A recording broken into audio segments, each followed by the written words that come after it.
Hello, everyone. My name is Brittany Kerfoot, the Director of Events at Politics and Prose bookstore in Washington, D.C., and I'd like to welcome you all to today's event. I want to start off by thanking our friends at Books and Books in Miami, Florida, for partnering with us on this event, and we thank you as well for supporting independent bookstores with your purchase of this book. I am so excited to introduce our speakers as I am a huge fan of both of their work, and I think this is going to be an incredible conversation. First, Juliana Margulies is an Emmy, Golden Globe, and Screen Actors Guild Award winner who starred as Alicia Florrick on the long-running hit CBS show The Good Wife, which she also produced. She's also well known for her role as one of the original cast members of ER, and more recently, she starred in series including The Morning Show, Billions, and The Hot Zone. Her new book, Sunshine Girl, is a deeply powerful memoir filled with intimate stories and revelatory moments that chronicle her life and her work. Joining her tonight is Alan Cumming, an award-winning actor, singer, writer, producer, humanitarian, and director. Cumming played political spinmeister Eli Gold on 7 seasons of The Good Wife alongside Margulies, and he is the author of 5 books, including his best-selling memoir, Not My Father's Son. Alan and Juliana, the screen is yours. Thank you. Thank you so much. I can't see you now, Jules. I see a logo of the bookshop. You don't see me? Can you see me? Oh, I see you now. There you are. Yeah. Oh, okay. How are you doing in your white room? I'm good. I'm finally home in New York. I got home Friday. So you've been filming the morning show. I have been filming the morning show. Someone actually asked me, they said, filming in a pandemic must be really hard. And I said, well, you can imagine how good the part is if I actually got on an airplane in the middle of a pandemic and went to LA to film. But it was great. We had a great time. How did you, because I've shot a few things, I find that I felt very safe. The SAG protocols are really great. But it makes it a bit more of a disassociative experience. You don't get to hang around and chat to the crew like you used to, do you? I know. I missed that a lot, actually, because after every take, right, you go and put your mask on, or for women, we put these weird shields up. Yes, I did. Yeah. Because you couldn't mess up your makeup. Yeah. And I missed that camaraderie. So I ran a lot back to my trailer just because I could take my mask off and breathe. Because chatting with people, then it felt a little sad. Yeah. But after 8 months of lockdown with just me and my family upstate New York, it felt so good just to act again with human beings and have a relationship. It felt so good. The flying back and forth was a little tedious just because I'm so anal retentive and I was very cautious. So I would unpack my suitcase in the hallway and disinfect it, You sent me a text thing that I could shower. I could just see you. I could just see you with a hazmat suit and a squirt. Yeah, but you did the same, right? You were working. I did, but I didn't disinfect my suitcases. So no, I just. Oh, yeah. I chanced it. I'm crazy. Yeah. No, I did a thing in. I've done a few things, but the longest thing was that I went to Canada for a few months to shoot this thing for also for Apple, the same place that does the morning show, and that was kind of funny because it was. It was in Canada and it was sort of, I felt a little safer just because it was Canada, first of all. But then also it was this huge, we saw it just recently, and Grant, my husband, he said, God, I can't, because there's loads of dance. It's a musical. It's called Schmigadoon. You did a musical? What is it called? Schmigadoon. Schmigadoon. Like Schmigadoon, but with Schmeg. Yes. Oh my God, I can't wait. It's like a sort of homage / parody of 50s Hollywood musicals. It's really funny, but there's all these dancers. I mean, there was loads of people like that, and they were all, all the tests and everything like that. But it was like on the last days we all took a picture, like all the dancers, all the the ensemble, all the cast, and I was like, oh, super spreader event right here. And this would be the time I'm going to catch it. But nobody did. It was great. It was all really good. But I mean, now people, they closed down. Yeah, we had to shut down at one point. But when we came back after Christmas, there were no shutdowns. They had an incredible COVID task force. At least that's what I called them. We got tested 8 times a week. And it was, I know, it's so funny to think in this past year, I've had so many things up my nose. Yeah. More than I've ever ever before. want. I know. Than I ever want to Are again. you back now? The first one, did you ever do the saliva one? The first time I did, I had to do it. They came up here, actually. I'm at a house in the country. This man drove up from the city, gave me a little thing, left it on the porch. I came in, gave him a cup of coffee. I had to spit, like you had to fill up a whole thing of saliva, like a lot of saliva. So I was like, for ages. And then I handed him my spit-filled plastic thing. They got in the car and drove back. Oh my, they job. did that with me, but they would drive up to the country because if I'd come home, I'd go up to where my husband and Kieran were, and they would drive all the way up from the city, but it was all nasal. We would do it on the porch too. But I never did have to spit yet. That was my one and only spit time. Never say never. So anyway, enough of yeah, right. Enough of okay. Enough of our acting life. Yes. So as we can talk as writers, as memoirists. Yeah, you know what a fan I'm really curious about of yours. Oh bless you! I just finished my next one. You finished it? In October. Yeah, okay. Finally finished it, and then last night I finally finished when you finish it and you think, no, I need to do a little summing up thing. So I finished that last night. So today I feel truly. I mean, I've got to do edits and things, another set of edits and all that stuff. It never ends. It never ends. Every time I thought mine was finished, it wasn't finished. I know. And the amount of transformation the book took from the incubation stage to the end. I mean, there's just chapters on the, I don't know what you call it, the editing room floor, for lack of a better word. Different title. I mean, it just changed dramatically. And that's what I realized, at the very back of my book, in my acknowledgements, I had to thank Stephen Fry because I was listening to a podcast one day and he was on it and it was with Alan Alda, and Alan Alda said, so did you just, when he was writing his book, Mythanos, which we listened to on Audible because listening to Stephen Fry read it is amazing. But anyway, it was that I was listening to it walking around New York City at a point where I just was at a loss with the book. I just thought, this is never going to happen. I can't do this. And he said, writing is like sculpture. You chip a little bit away every day, and then it becomes a form, and then you form that form, and then you sand down that form, and it gave me just this great visual.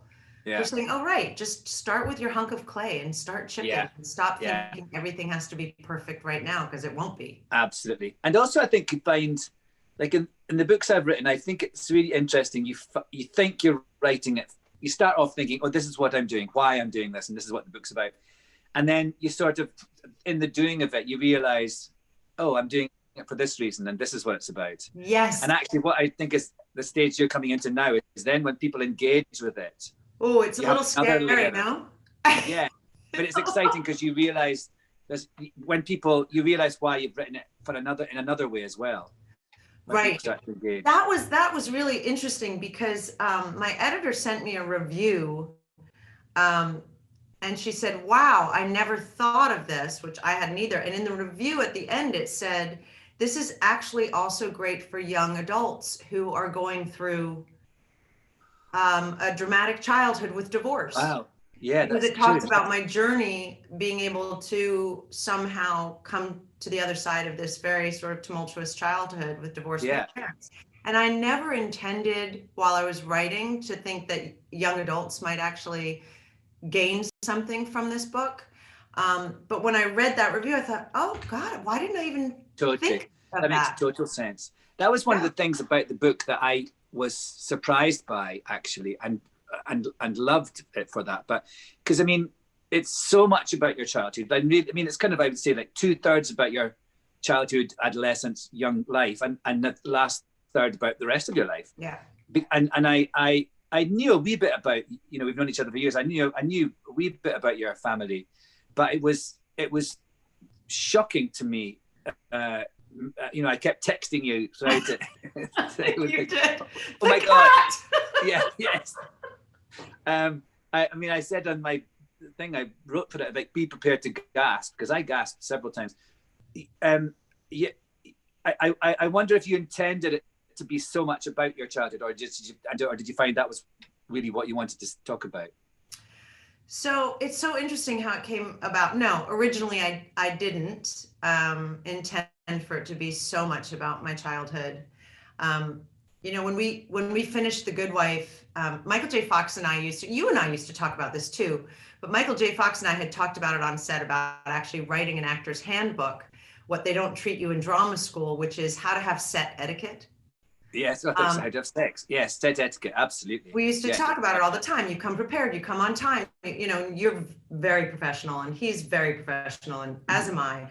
And, you know, your time is also the crew's time. So it's not just you in that room, you know, no matter what a great actor you are. So it started out sort of me writing little notes about wanting to pay it forward to actors coming out of drama school and being on a set and what that would be. And suddenly, because I was sick in bed with the chicken pox, so I had nothing to do but write.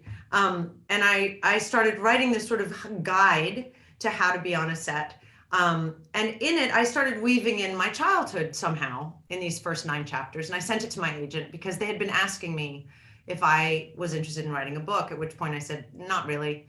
And then I went, wait a minute, maybe I can help people learn how to be kind and good on a set. And so I sent it to my agent, and she kindly wrote back, acting handbooks never sell. However, the in-between stuff here about your childhood is fascinating. Could you expand on that and leave out the acting stuff? And that was the beginning of the book. Oh, that's really great. That's a very wise. Yeah, she's smart. I didn't know acting handbooks didn't sell. Neither did I. Actually, I mean, you know, I can imagine. I mean, really, there's a limited audience there, I suppose. Yeah, who cares?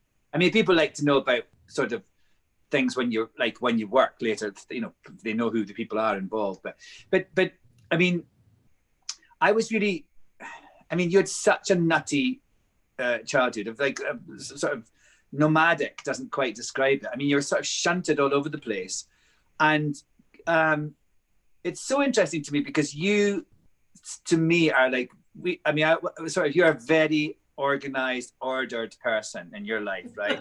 I also remember one time when you came into my dressing room in The Good Wife, and you were looking at, we were just chatting, and I was sort of about to get changed, and you looked at all my costume laid out, and there was a pair of underwear, and you said, why have you got underwear? Do you have? I said, that's Eli's underwear. I have, and you said, oh, do you like to have character underwear? And I go, no, it's not that. It's just that sometimes I forget to wear underwear in real life, and it's really embarrassing. So they always have a pair of underpants for me. And I remember you were horrified, and you went, I would never forget to wear underwear. That's what you said. Who forgets to wear underwear? Apparently, you and my son. Yeah, there you go. Maybe it's a boy thing. But I bring that up because, I mean, I wondered if the sort of chaos of your parents got divorced.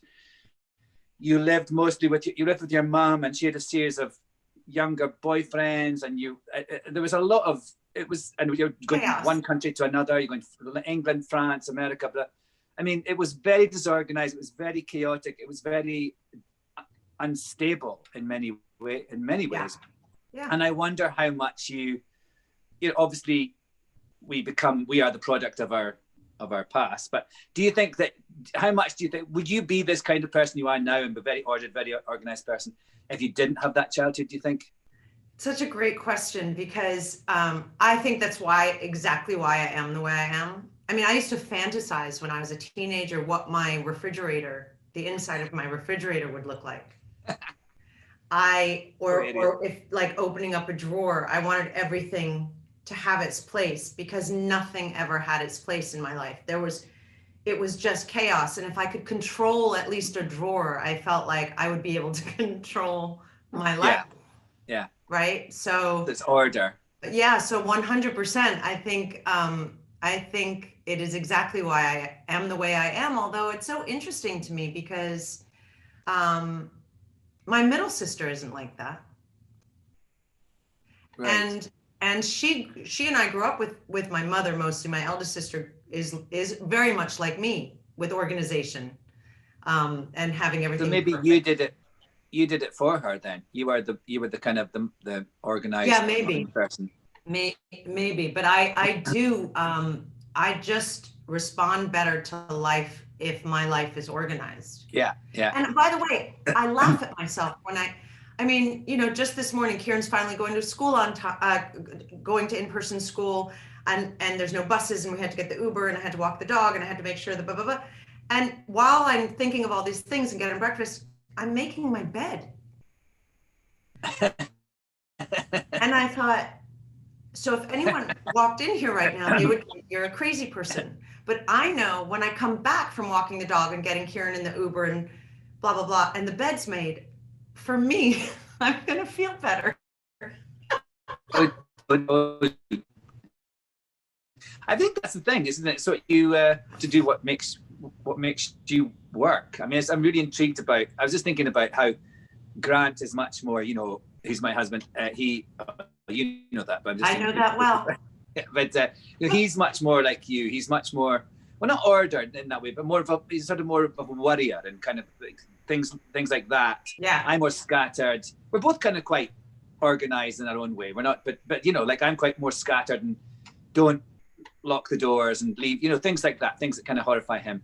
And I wonder if is Keith like, are you a yin and yang together with Keith in that way? So we're both very A-type. It's just that he thinks very differently than I do. During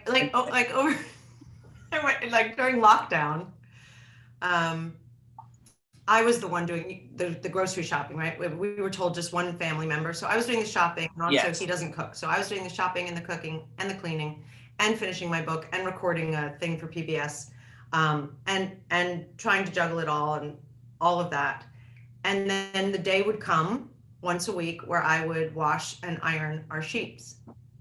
Now, I ironed our sheets because I like to get into an ironed bed. It feels so good. And I think if you love the bed you get into, you'll have a better night's sleep, and good sleep produces a happy person, right? So and there were days where I'd say to him, oh my God, it's just too much. It's too much. There's so much laundry. The two of you, you walk by the laundry basket and you never think to do the laundry because I don't see it. Like his head, it's not that he doesn't mean to, he truly doesn't see it. And then when he'd see me ironing, he'd go, you don't need to iron the sheets, honey. And I'd say, I know you don't care, but I care. Right, yeah. And so then I realized this was my own stuff that I wasn't allowed to put on him. So then I started listening to podcasts and using that ironing time as my alone time, and sort of therapeutically got through ironing the sheets. But Keith is neat. He's just not neat the way I am. He's organized in his work life, but he's not organized in his closet. Like I like to clean out his closet. It makes me feel like I've accomplished something. And he may not even notice. Fascinating. But I'm also learning to let go. I have a boy who is not A-type and who is, as long as it's a drawstring pant and a loose t-shirt, he's like, why do I need to wear socks with my sneakers? He doesn't care. I'm all for him. I'm all for that. I mean, so how I have do you to let find go this? and let him be his person, Yes, absolutely. But this past year has been, we've all had to let go of certain things. And I mean, definitely in terms of the whole, you should see what's on my feet right now. It's like these, those socks that are half slippers, half socks. and then a pair of ratty old, but anyway, blah, blah. I haven't actually, when I went to Canada and started, and I was walking Lala, my dog, when I got out of quarantine, walking around on the sidewalk, my feet were so sore, and I realized I hadn't worn shoes for so long. Everything, my feet are feet of all, because normally where shoes constrict them, and our feet have spread out. It's a phenomenon that are actually physiologically our feet are flatter. Yeah, try putting them in a pair of high heels. I can't imagine. It'd be even worse when you go back into high heels now because you've had all that time. When I was playing this character, Laura Peterson, on the morning show, and they had these gorgeous YSL boots, 4-inch heels. And I've been wearing clogs for 8 months. And or boots outside, to walk in the snow. But makeup, high heels, are you kidding me? I mean, it took a long time for me to get used to it. And my back, it's weird how adaptable we all are. We adapted to being in lockdown. I mean, we also were the lucky ones that weren't sick, Yeah. or unable to pay our rent or our mortgage or buy food. So, you know, it's not a sob story, but during lockdown, the idea of, I mean, I ended up sort of loving the cocoon feeling of Me it too. all. Yeah. No, I remember talking to you early on. I could see you were loving the sort of nest thing. Yeah, the nesting, exactly. Yeah. And man, did I do some organizing. You should see my basement. Oh my God. God, it was the most organized basement I'd ever seen 2 years ago. I can't imagine what it's like now. It's all good now. Oh my God. So I wonder how you are taking this kind of, you know, very organized / anal outlook on life into your writing. I'm always curious about, did you sit down every day? Did you like have a rigid structure to write this book? Well, when I wasn't working, I panicked when I would get a job, you know, because I like to fulfill a promise. So if I would have a deadline for a rough draft, and then I got the hot zone. Well, there was no way. I was flying to Canada every week and working for the week and learning scientific dialogue. And I mean, that was the one about the germs. The hot zone. Yeah, of course. And so I remember actually I called, I wrote an email to my agent and my editor, and I said, I'm going to give you the advance back. I'm out, because I couldn't organize it. I just couldn't write. I said, when I'm working, I'm spending all my time learning this stuff and I can't do it. And they said, don't worry, we'll push the dead. They kept pushing it back. I tried to give it back 3 times, which I got laughed at. Yeah.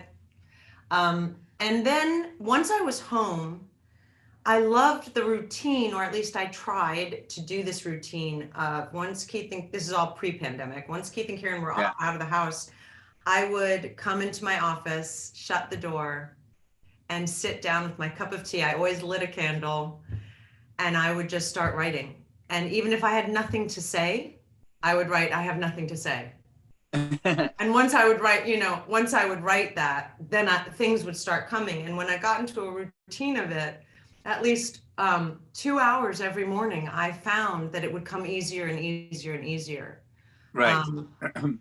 But I'm technically challenged, horribly technically challenged in terms of organizing on the computer with the chapters. And I found that daunting. And at one point, I didn't keep saving my work. Oh no, I was just going to say. I thought, well, if the computer's open all the time, I'll just put it, you know, I'll just make it smaller and put it there so I can just bring it up every time I want to write or have an inspiration. Command S. I know. And then my computer fell out of the car after a bumpy ride and broke, and I lost 60 pages. Oh, for fuck's sake, Juliana. Oh my God. God bless Keith, you know, I was shaking. I was like, no. How can I have lost 60 pages? No, you know, and panicking. And we went to every expert. I lost 60 pages, had to get a new computer. And Keith said, well, you know, honey, Green Day lost their entire album after they recorded it. They had one disc. Someone stole it. And guess what happened? American Idiot. Well, there you go.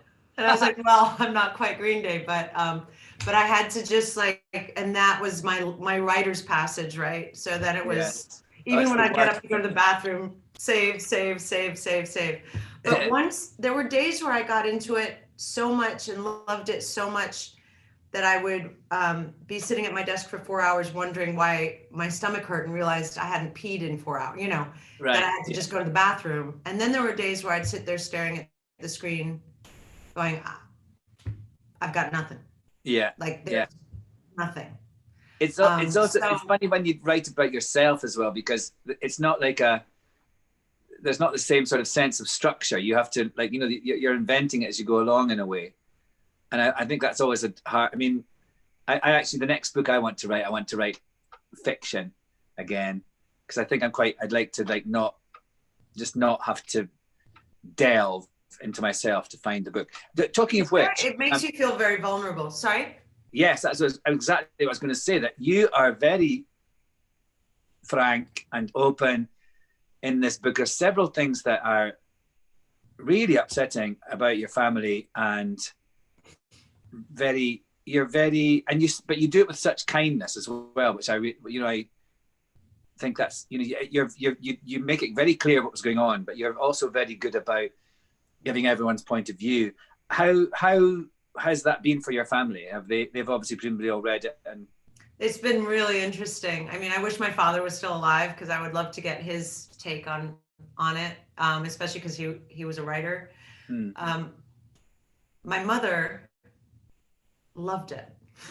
Did she really? Wow. Yeah, and it was, of course, she was the one I was most nervous about, because I speak really honestly, but with love. And she and I have a very close relationship now, but I have worked on that. I think I got to a certain point in my life where I thought having my mother in it with love is more important than a toxic relationship. I'm not interested in that. And she, just to say that in the book, that the childhood, the sort of messiness and chaos and irresponsibility of your childhood is mostly around because of your mother's choices, shall we say. Yeah, absolutely. But that, I discovered while writing the book how much blame I threw on my mom. I blamed her for everything, and my father was up here on a pedestal. My gorgeous, handsome, successful father that everyone loved. But then as I grew older, and that was actually a really hard chapter for me to write, when I was pregnant at 40 with my own baby, realizing, hold on a minute. I blamed her for everything. He stood by and watched.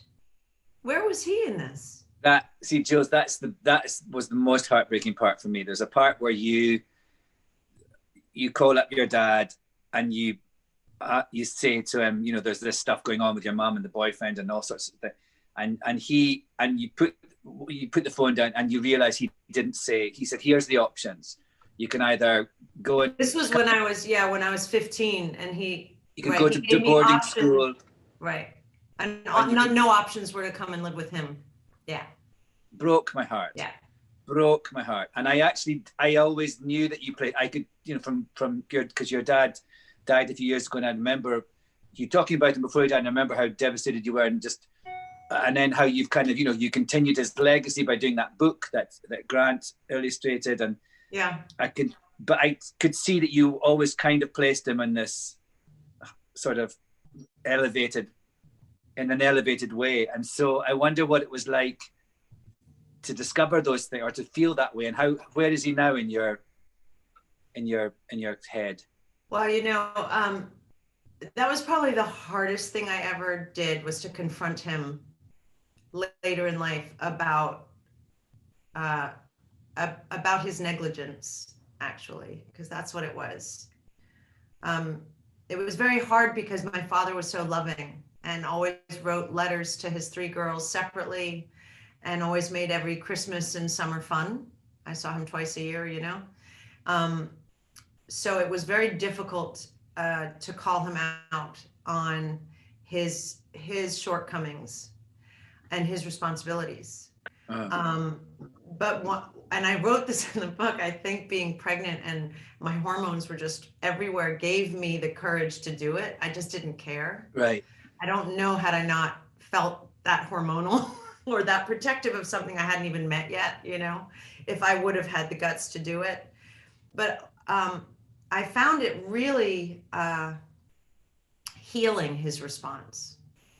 And he wrote me this 9-page letter, which originally in the book, I had just taken excerpts of his letter to me, apologizing and explaining his side of the story and where he was at, and hearing, "I'm sorry, I should have done more."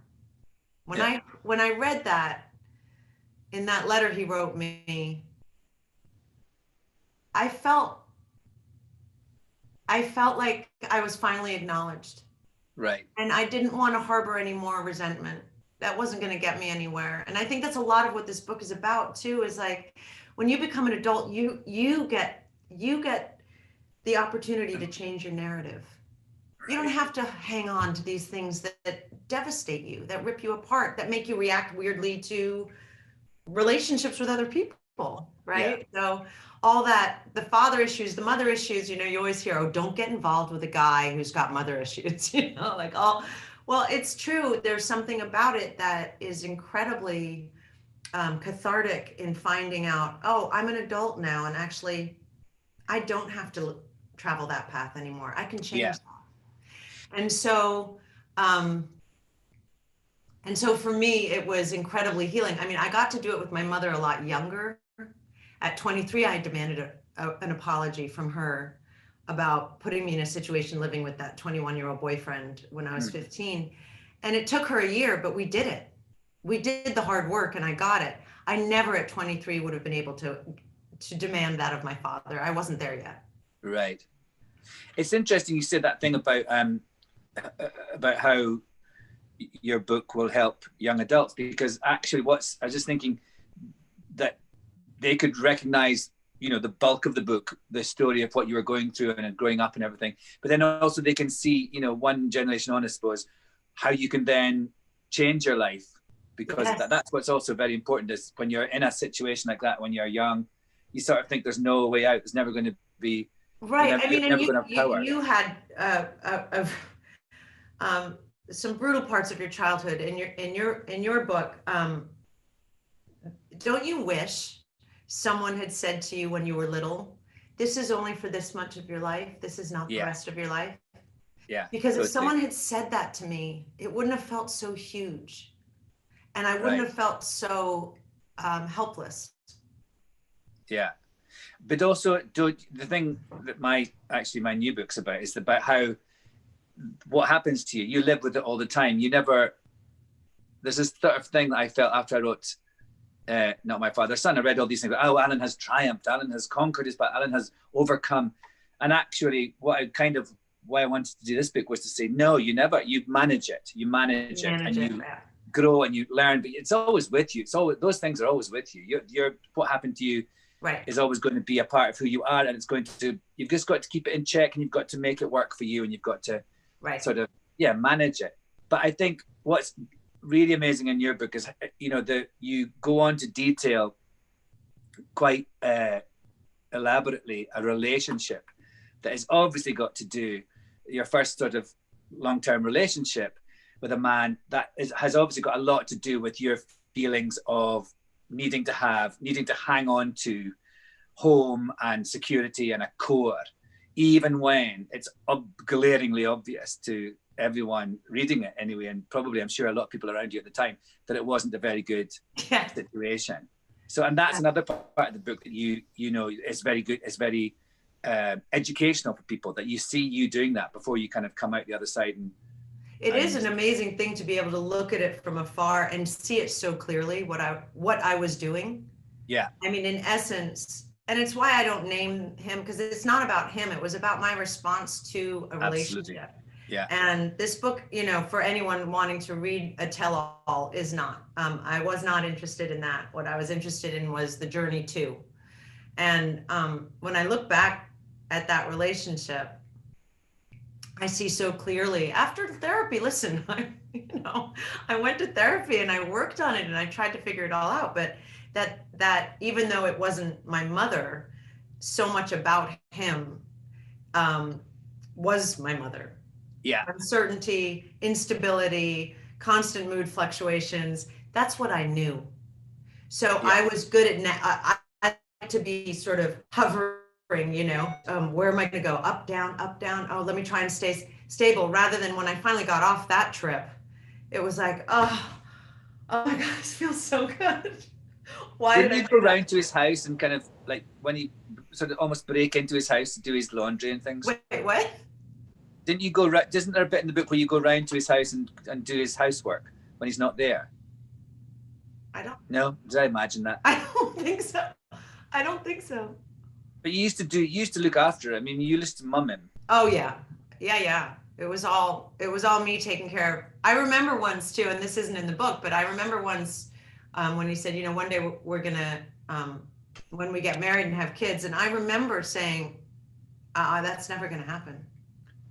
Which shocked me that it just came out like that. But I knew deep down he took up so much energy. There was no way I was going to have children with this man. It was exhausting. Right. There's a great scene in Pollock that Marcia Gay Harden has with Ed Harris when he's playing Pollock and she's Lee Kranzler, and he says, I want kids, and she goes, you just take and take and take. I remember seeing that scene when I was with this guy. I couldn't get out of my seat.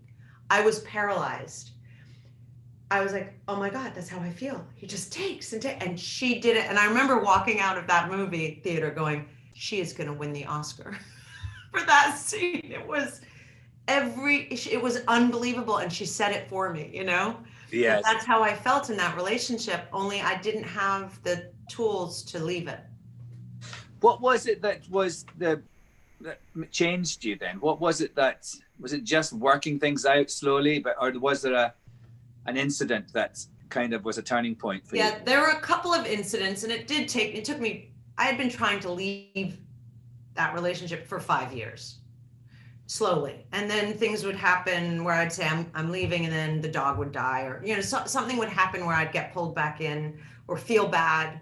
I always felt bad, and I didn't want anyone to suffer, right? Sunshine girl, I wanted stupid things in my own head. And I just remember having we were always fighting, and it was a huge fight, and I was devastated. I was exhausted. And I remember calling Nancy, my girlfriend Nancy, who's in the book a lot, and she put it so I could visualize it. She said, when you are happy 25% of the time and miserable 75% of the time, it's time to go.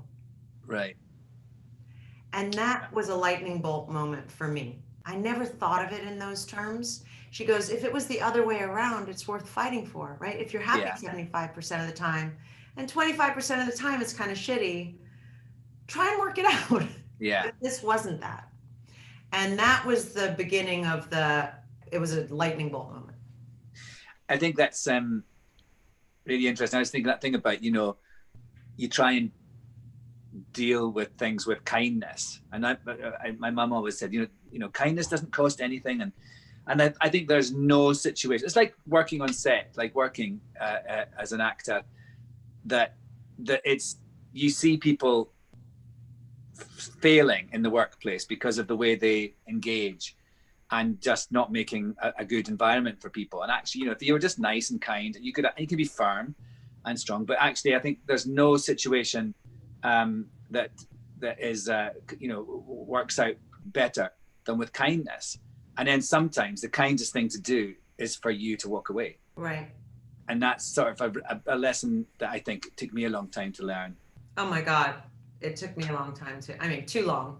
But then you look at it, and the book was originally titled A Left Instead of a Right, because I always felt like I was going through a different door. Like I was never going directly into something with anything, school, home, jobs. I mean, even with ER, I died in the pilot and they brought me back. Right, you know, like all the things, all these circuitous routes that took me to where I am today. So I called it A Left Instead of a Right because it was something my grandfather, Irving Margulies, used to always say, you know, you never know if you take a left instead of a right, who you're going to bump into today, or how your life could change because you took that left instead of going right. And I grew up always thinking of that. Like, you know, it's why I love New York City. I'm still, to this day, I walk around New York City and I'm like, I'll just go where the lights take me. You know, if it's a green light, then I'll walk there, and then I'll just take these circuitous routes, because I never know. When I was doing a Broadway play, I would walk, when I lived on Houston Street, up to the show every night, because I just felt it was a good way to just unwind. And I'd listen to classical music, and everything sort of looked like a music video, right? How long did that take? Go the way the streets led me with the lights, and there were times where I'd bump into someone I hadn't seen in 10 years. And I thought, well, that's, you know, my left instead of right. So that's what the book was ultimately called. I don't remember I don't think it was a good selling name or something. It's kind of long. It's kind of long. Yeah. Maybe. I always think about New York, that every time you leave your house, an adventure begins. Yes. You know, you don't know what's going to happen. Hilarious things or crazy things happen, but something always happens. Something always happens. Yeah. I kind of feel that though. I want to sort of think, is that me? Because we're up here in the middle of the woods and things always happen when we leave the door here too. Mostly involving deer and things like that. I was wanting to ask you about ER because I just remember one time in The Good Wife, you always had to do on Fridays. It was always in the court days, and you had this long and all you guys who played lawyers, these huge screeds of legalese, really difficult things, and you were always so furious with me because I was like, I don't have to do those bits. And I remember. I wasn't furious. I was jealous. Jealous. I had to go to court twice when I got investigated by the FBI or something. I can't remember. And I remember just being in, and the lights were really, they just made you feel so sleepy because there was sort of, there was that thing of there was no anyway. I can't remember. It just made me so grateful that I wasn't playing a lawyer because I would have been terrible at it. And you did 2 very long running shows that are hugely sort of jargonistic, if that's the right word, but like the language of a lawyer and the language of a doctor of a medical show. I mean, it must just, I just think, what's wrong with you? Is that part of like the challenge? And is that part of the punishment? Yeah, is it? Maybe it is.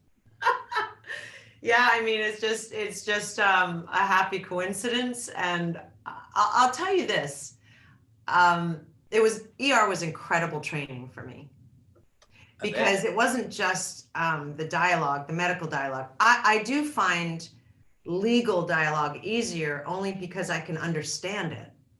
You know, if I break it down, I can understand what I'm saying. Whereas medical dialogue, I'm like, I don't know what carboxyhemoglobin is. I'll never forget the word because I it's drilled into my brain.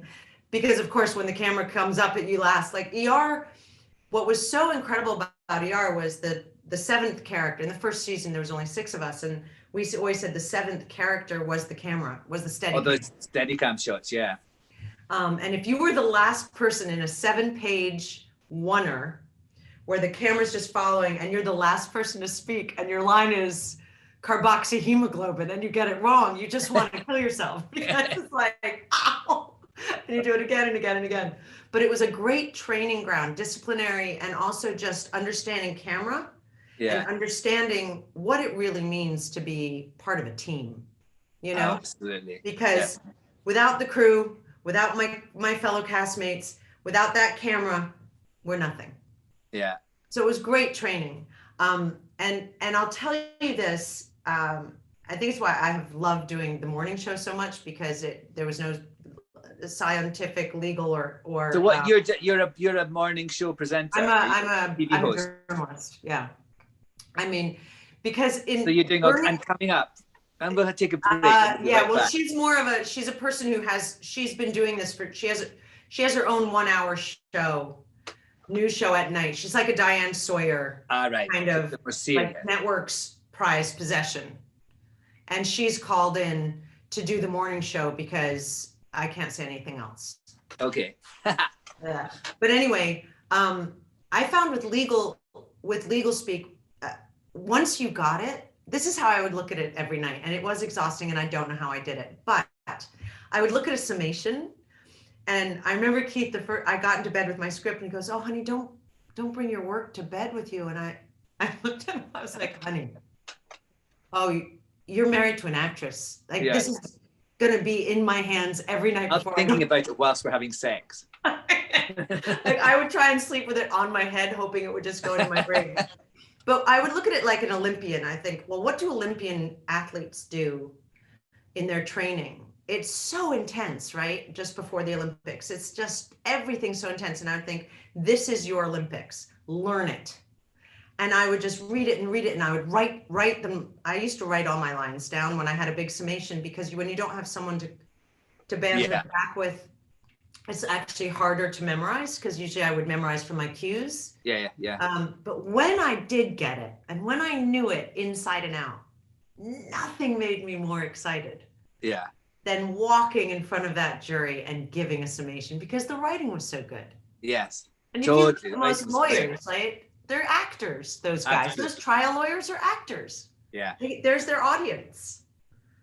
No, that must have been such fun, that sort of performative side of it. The performance, exactly. So I would think about, like, if you know these so well inside out, then when you get up there tomorrow, the day will go faster because you'll know it, and you're going to have so much fun doing it. Yeah. And that's how I talk myself into learning them and not reading them. You know, it was funny. Just a couple of months ago, I saw one of those blooper reels of us. Those are always my favorite. Me too. I love it. And it was the season when I was doing cabaret at the time, because remember my hair had to be dyed black. We had to dye. And then they put silver Sharpie. With a Sharpie pen.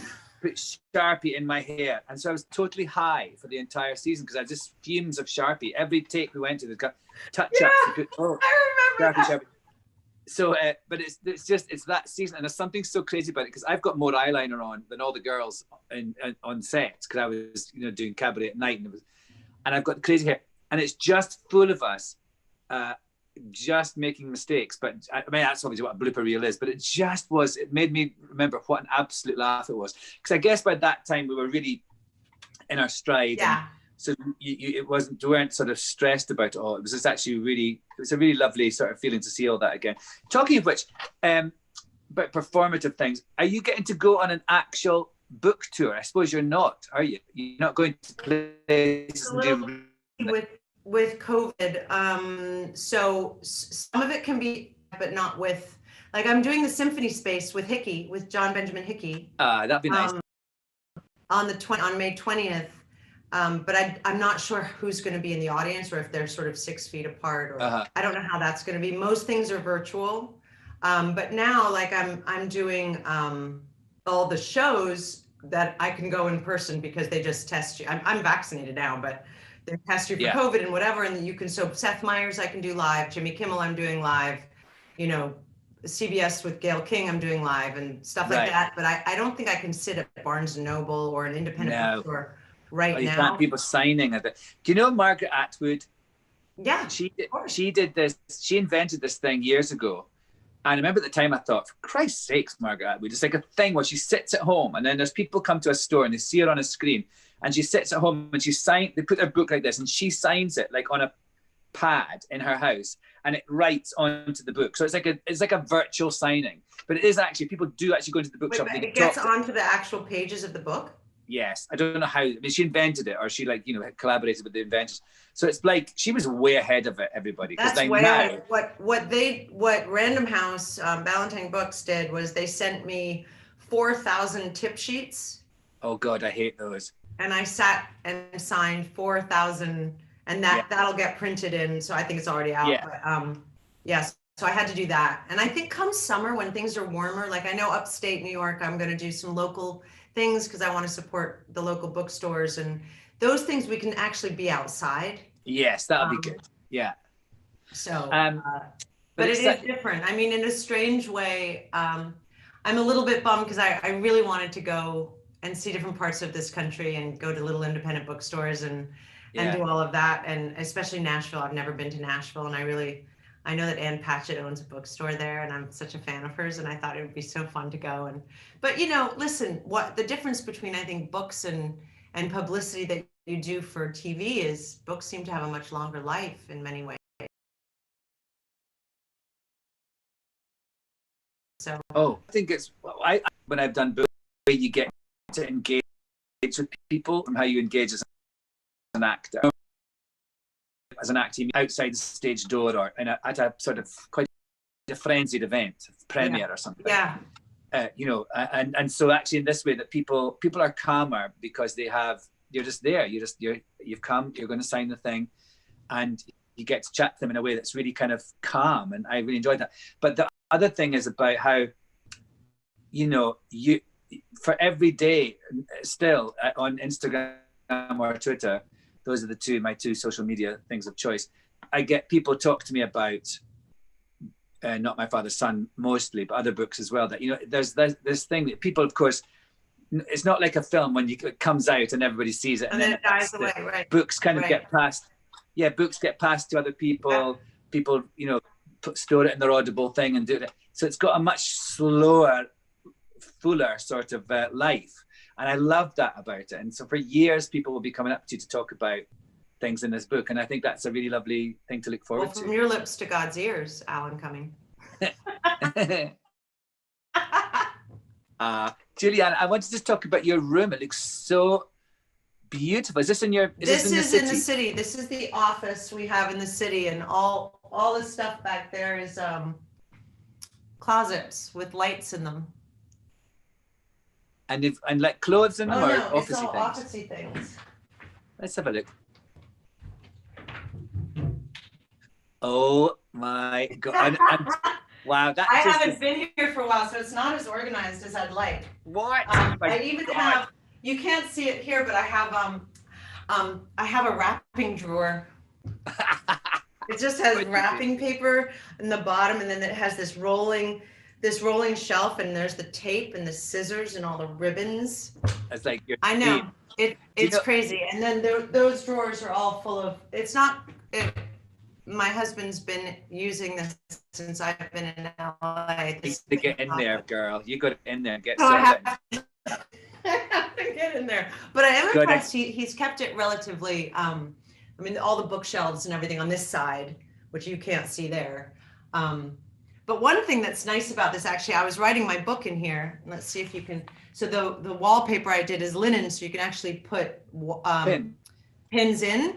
And so when I was doing what's that? When I was doing the book, I had pictures up inspiring me about look at those. And then like poems and stuff that my dad wrote to me when I was little, and all these great yeah, so it really became sort of this yes, very white, I know, and clean, but the carpet's a little busy. But it became my womb. I love this room so much. And one day, so it's got fire escapes on both sides. It's not a very big room, but one day I sat down and I just couldn't think of what to write, and I heard this crazy noise, and there was a red-tailed hawk just sitting on the fire escape, staring into the office. Wow. And I just took my phone and started taking pictures, and it just stayed there for about 10 minutes. And I looked out, I was like, if that's not divine intervention. And I had my best writing day that day. Yeah. I often get I usually sit over there, this is my desk, because this room I'm in, it's far from ordered, let me tell you, but it's called the arts and crafts room, because there's a sort of a kind of the equivalent of your thing, a big chest of drawers over there with like arts and crafts supplies. For when, because once in a blue moon we come here and do arts and crafts, but the rest of the time it's where I write, and I've got that. Remember that? Oh no, it wasn't. That was on instinct. There's a massage chair. I've got one of those massage chairs that you. It was huge. I love it. I got it free in some swag thing, and I have it over there. And once in a while, I go in that I piano. You were always the one who'd be like, "I'll take the swag," and then you'd like. I remember you had a baby stroller. We went to the Emmys one year, and you had a baby stroller. They gave out baby strollers, and I was like, "I'm good. My kid's 4, whatever." And you took it, and I go, "What are you going to do with a baby stroller?" And you gave it to your friends. Yes, I'm childless, but I know people who aren't. I always think of those things that it's sort of like recycling, and it's kind of sustainable, because you take rather than it ending up in some PR girl's garage, or to me, right. I think I'll give it to someone. I know someone who wants it. And it's actually, I was just talking to a friend about these bracelets. This bracelet here that was at our wedding.